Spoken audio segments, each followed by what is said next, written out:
আসসালামু আলাইকুম রহমতুল্লাহি ওয়া বারাকাতুহু। সম্মানিত দর্শক, বাংলাদেশের আলোচিত ইসলামী বক্তা জনাব মামুনুল হক,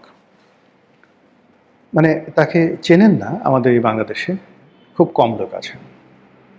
প্রচুর সুনাম আছে, সুখ্যাতি আছে, পারিবারিক ঐতিহ্য আছে, আবার একই সঙ্গে দুর্নাম আছে, বদনাম আছে। আমরা সবাই ভালো-মন্দ মিলিয়ে মানুষ। কিন্তু তার দুটো চরিত্র রয়েছে। তিনি যখন মঞ্চে উঠেন, বক্তব্য দেন, বিশেষ করে বায়তুল মোকাররমের সামনে কিংবা কোনো ওয়াজের মাহফিলে তিনি খুব জোরে, জোরে কথা বলেন। ভীষণ রকম জোরে, জোরে কথা বলেন এবং তার সেই কথাবার্তা শুনলে আপনার কাছে মনে হবে এই মানুষটি একটি জিহাদি, জঙ্গি প্রকৃতির মানুষ। কিন্তু আপনি যদি কাছাকাছি তার সঙ্গে কথা বলেন, তার সঙ্গে যদি আপনার বন্ধুত্ব থাকে, এক টেবিলে বসে আপনারা খানাপিনা করেন, তাহলে তার নম্রতা, বিনয় এবং ভদ্রতা আপনি মুগ্ধ হবেন। তার সঙ্গে আমার কখনো পরিচয় হয়নি, কথা হয়নি। কিন্তু তার যারা কাছাকাছি তাদের অনেকের কাছে আমি এই কথাগুলো শুনেছি। দ্বিতীয় শুনেছি যে হাদিসের একজন মশহুর ব্যাখ্যাকারী, তারপর হাদিস বিশারদ যাকে বলা হয় শাইখুল হাদিস হিসেবে ছাত্রদের কাছে তার যে সুনাম এবং সুখ্যাতি, এটা বাংলাদেশে অল্প কয়েকজন হাতে গোনা আছে। এখন যেমন বাংলাদেশের যিনি ইমামুল যাকে বলে আজম, বায়তুল মোকাররমের যিনি এখন ইমাম হয়েছেন, তিনি এরকম অখ্যাত ছিলেন, কিন্তু ইসলামী অঙ্গনে তার যে প্রসিদ্ধি, তার যে সুনাম এবং সুখ্যাতি একজন আলেম হিসেবে, হাদিস বিশারদ হিসেবে, এটি বাংলাদেশে দ্বিতীয় এরকম সম্মানিত ব্যক্তি নেই। মামুনুল হকের সঙ্গে আর বায়তুল মোকাররমের খতিব সাহেবের মধ্যে ডিফারেন্স হলো যে বায়তুল মোকাররমের খতিব সাহেব অরাজনৈতিক ব্যক্তিত্ব, কিন্তু হাদিসের যে ইলম, সেই ইলমের দিক থেকে মামুনুল হককে আপনি কোনো অবস্থাতেই পেছনে ফেলতে পারবেন না। এগুলো এক। ২ নম্বর হলো যে ছাত্রদেরকে পড়ানো, টিচিং ক্যাপাবিলিটি। যেমন আমাদের আবদুল্লাহ আবু সাইদ স্যার আছেন, খুব ভালো শিক্ষক। তারপরে আরও অনেক খুব নামকরা শিক্ষক যারা ক্লাসে যখন যান মন্ত্রমুগ্ধের মতো ছাত্রছাত্রীরা তাদের কথা শুনে এবং অন্যান্য ডিপার্টমেন্ট থেকেও চলে আসে। তো মামুনুল হক তার ছাত্রদের কাছে ঠিক ওইরকম জনপ্রিয়, এরকম আমি শুনেছি। এবং তার সাথে আরও একজন এরকম জনপ্রিয় আছেন, যেমন মুফতি হারুন এজাহার। বাইরে থেকে আপনি যতই বলেন না কেন, চট্টগ্রামে মুফতি হারুন এজাহার তিনিও অত্যন্ত মেধাবী এবং তার ছাত্রদের কাছে ভীষণ রকম জনপ্রিয়। তো এটা গেল ২ নম্বর, ছাত্রদের কাছে জনপ্রিয়। ৩ নম্বর হলো তিনি অর্থনৈতিকভাবে অন্য হুজুরদের মতো অসচ্ছল নন। তার বাবা যথেষ্ট ধনসম্পদ রেখে গেছেন তাদের জন্য। তারা এই সমাজের উচ্চবিত্ত শ্রেণী, তাদেরই মতো টাকা পয়সার মালিক। এরপরে হলো তাদের যে ব্লাড লাইন। তো তার বাবা আল্লামা আজিজুল হক, যাকে বাংলাদেশের প্রথম শাইখুল হাদিস বলা হয়। তো এই যে শাইখুল হাদিস, হাদিস গ্রন্থের যে প্রথম সংকলন, এটি তার বাবা করেছেন। এবং তিনি বাংলাদেশে যে কয়জন প্রবীণ রাজনীতিবিদ রয়েছেন যারা ইসলামিস্ট হওয়া সত্ত্বেও রাজনীতিতে এসেছেন, যেমন মাওলানা আব্দুর রশিদ তর্কবাগীশ, শাইখুল হাদিস আল্লামা আজিজুল হক মামুনুল হকের বাবা, তারপরে হাফিজি হুজুর সাহেব ছিলেন। তো ওনারা সবাই খুব এমিনেন্ট পলিটিশিয়ান ছিলেন। মাওলানা মহিউদ্দিন খান মাসিক মদিনার যে সম্পাদক, এদের যে প্রজ্ঞা, মেধা, মাওলানা মহিউদ্দিন খান, আপনি তাদের সঙ্গে না মিশলে বুঝতে পারবেন না যে মেধা কাকে বলে। আমরা হয়তো সলিমুল্লাহ খানের সেই মুখস্থ বিদ্যা দেখে বা তার কথা শুনে আমরা মুগ্ধ হয়ে যাই। আবদুল্লাহ আবু সাইদকে আমরা মনে করি যে অনেক পণ্ডিত ব্যক্তি, কিন্তু মাওলানা মহিউদ্দিন খান সাহেবদের মতো মানুষ, তারপরে বায়তুল মোকাররমের যে খতিব ছিলেন উবায়দুল্লাহ সাহেব, খতিব উবায়দুল্লাহ সাহেব, এদের মতো মানুষ, তারপরে প্রয়াত সাংবাদিক অধ্যাপক আব্দুল গফুর, অধ্যাপক দেওয়ান মোহাম্মদ তাজরফ, অধ্যক্ষ দেওয়ান মোহাম্মদ তাজরফ, প্রিন্সিপাল আবুল কাশেম, এই সমস্ত মানুষকে বলা হতো ইসলামিক দার্শনিক, ইসলামিস্ট এবং ইসলামিক দার্শনিক। অনেকটা সেই প্রাচীন জমানাতে আপনি যদি সক্রেটিস, অ্যারিস্টটলদের কায়দায় আমাদের যেখানে জাবির ইবনে হায়ান, তারপরে ইবনে কাসির, তারপর সেই ইবনে সিনা, আল রাজি এই প্রমুখ ইসলামিক স্কলারদের তৈরি হয়েছিল। ঠিক এই আমাদের এই বাংলাদেশে 60-এর দশকে 50-এর দশকে অনেক ইসলামিক স্কলার ছিলেন। কাজী আব্দুল ওয়াদুদ নামে একজন ইসলামিক স্কলার ছিলেন। তার লেখাগুলো না পড়লে বুঝতে পারবে না যে এই বাংলাদেশে এমন রত্ন ছিল। এই যে বদরুদ্দীন ওমর নাস্তিক ছিলেন, তার বাবা আবুল হাশিম যে কত বড় পণ্ডিত ছিলেন। এখনকার যারা বড় বড় ইসলামী বক্তা রয়েছেন, আবুল হাশিমের মানে কদমের কাছে, পায়ের কাছে বসে ইসলাম শিক্ষা গ্রহণ করতে পারলে তারা নিজেদেরকে ধন্য মনে করতেন। এরকম ইসলামিক স্কলার ছিলেন। তো এগুলো একটা ব্লাড লাইন থাকে। পরিবার হলো শিক্ষার সবচেয়ে একটা বড় বিষয়। একটা লোক পরিবার থেকে যদি না শিখে দুনিয়ার কোনো বিশ্ববিদ্যালয়ে তাকে শেখাতে পারে না। সেই অর্থে আল্লামা আজিজুল হক সাহেবের যে ছেলে মামুনুল হক, তার যে শিক্ষা, সেই শিক্ষা নিয়ে উচ্চাশা যারা পোষণ করবেন না বা তাকে তার শিক্ষা দীক্ষার ক্ষেত্রে যারা হেয় মনে করবেন, এরা মূলত মূর্খ প্রকৃতির মানুষ। আল্লাহ তাদেরকে হেদায়েত দান করুন। একবারে সর্বশেষ যেটা হলো, রাজনীতির ময়দানে তিনি যথেষ্ট ত্যাগ স্বীকার করেছেন, জেল খেটেছেন, জুলুম অত্যাচার সহ্য করেছেন। আওয়ামী লীগের সঙ্গে একটা সময় তার সম্পর্ক ভালো ছিল, একটা সময় সম্পর্ক খারাপ হয়ে যায়। সেই সম্পর্ক খারাপ হওয়ার কারণে তার চরিত্রে আওয়ামী লীগ যে কালিমা লেপন করার চেষ্টা করেছে, এটি করে আল্লাহর গজব নাজিল হয়ে গেছে। অনেক আলেম ওলামা, আপনি ওই একজন যাকে বলা হয় শিশু হুজুর, মানে নেত্রকোনা বাড়ি, তাকে ধরে নিয়ে তার সাথে মেয়েদের ছবি তুললো। তারপর এই যে মামুনুল হকের বিবাহিত স্ত্রী, তার স্ত্রীকে নিয়ে কি একটা কলঙ্ক তৈরি করলো, স্ত্রীকে দিয়ে মামলা করালো তার বিরুদ্ধে। এই জিনিসগুলো আসলে আসমানের মালিক বেজার হয়ে যায়।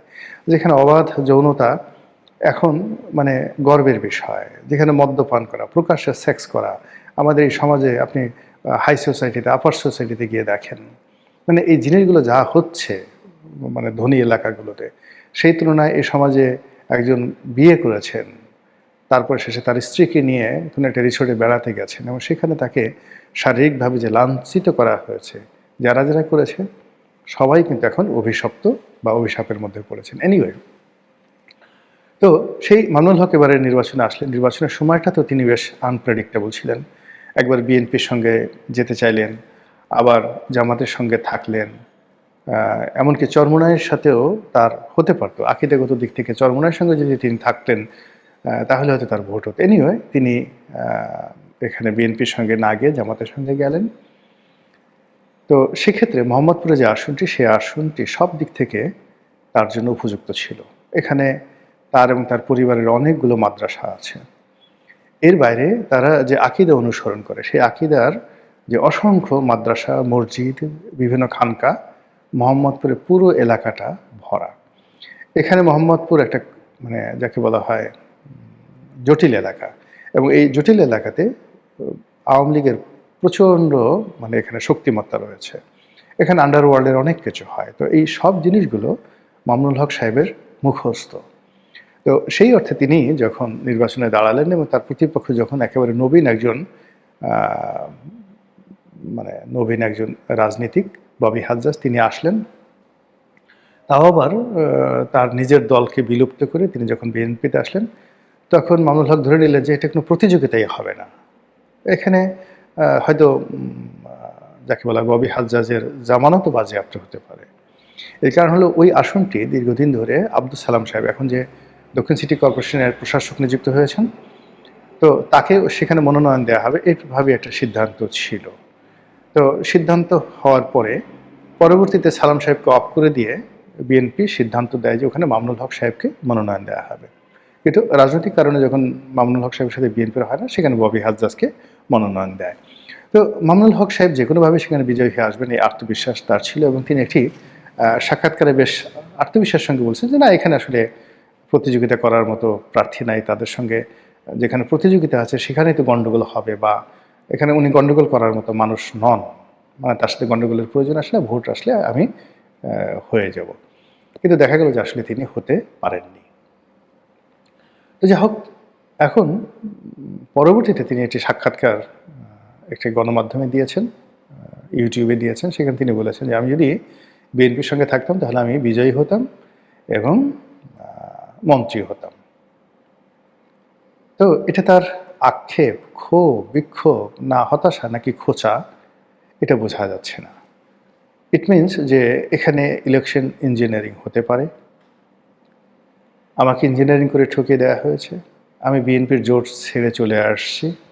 এই জন্য পুরো প্রশাসন এবছর যারা বিএনপিকে ক্ষমতা আনার জন্য প্রাণান্ত চেষ্টা করেছে, তারা মূলত আমাকে এখানে হারিয়ে দিয়েছে। এটা গেল একটা। দ্বিতীয়ত হলো যে আমি রাজনৈতিকভাবে ভুল সিদ্ধান্ত নিয়েছি। আমার আসলে জামাতের সঙ্গে আসাটা ঠিক হয়নি। বিএনপির সঙ্গে থাকলেই আমার রাজনৈতিক একটা ভবিষ্যৎ হতো, মন্ত্রী হতাম, এমপি হতাম, এলাকার সেবা করতে পারতাম এবং আমার জন্য একটা আইডেন্টিটি থাকতো, অনুশোচনা।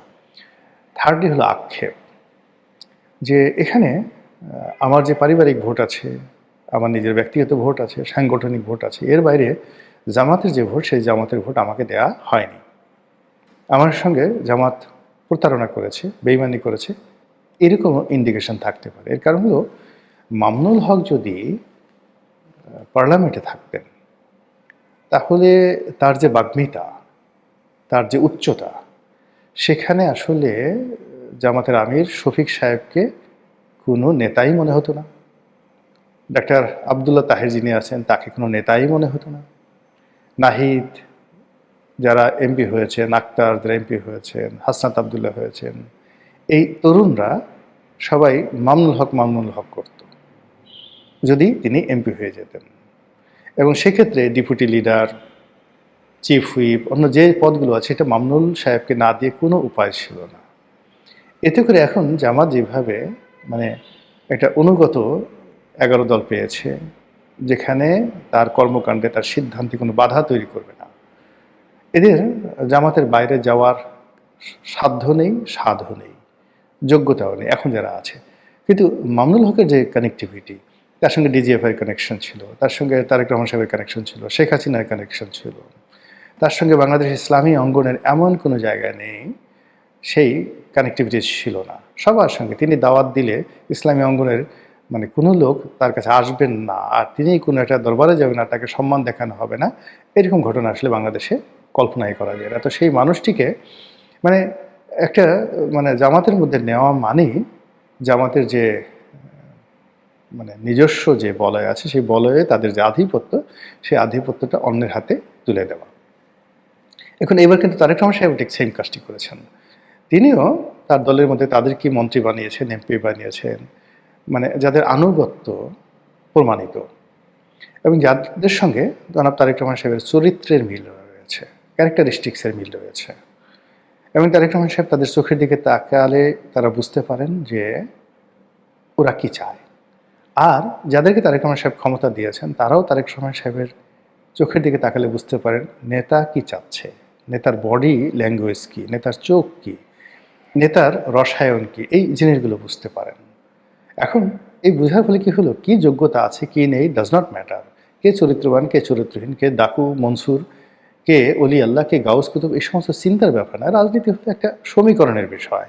তো সেই সমীকরণ যেভাবে তারেক রহমান সাহেব মিলিয়েছেন, তার পছন্দের লোক দিয়ে তিনি মানে তার দল সাজিয়েছেন, একইভাবে শেখ হাসিনাও ঠিক সেম কাজটি করতেন, একইভাবে এরশাদ সাহেবও ঠিক সেম কাজটি করতেন, বেগম জিয়াও সেম কাজটি করতেন, বঙ্গবন্ধুও সেম কাজই করেছেন। এটা সবাই করে।